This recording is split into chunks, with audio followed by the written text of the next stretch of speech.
Qindra besimtarë ortodoks dhe qytetarë fjerak kanë ndjekur këndimin e Supremtës së Madhe procesionin e epitafit, një nga momentet më të rëndësishme të Pashkëve.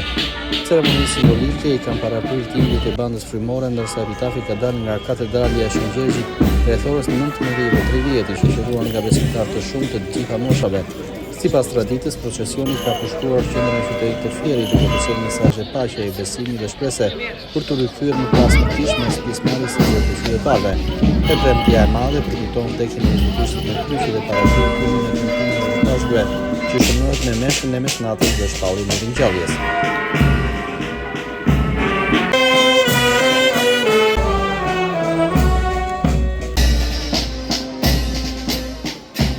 Atmosfera e ngjashme e solemniteti është përjetuar dhe në Gjirokastër, ku 10 besimtarë janë mbledhur në kishën Ngjallja e Krishtit për të ndjekur meshën dhe ritualin e epitafit. Flakadarët e ndezur dhe këndimet liturgjike kanë krijuar një ambient të qetë dhe reflektues, ndërsa epitafi i shoqëruar nga klerikët ka përshkruar robërinë e kishës në një atmosferë devotshmërie dhe respekti ndaj kësaj dite të shenjtë. Në Sarand, besimtarët ortodoks kanë përkuptuar po ashtu të premten e madhe në kishën Shën Harallambi, ku qindra qytetarë morën pjesë në ceremonitë fetare të drejtuar nga Atë Kozmai.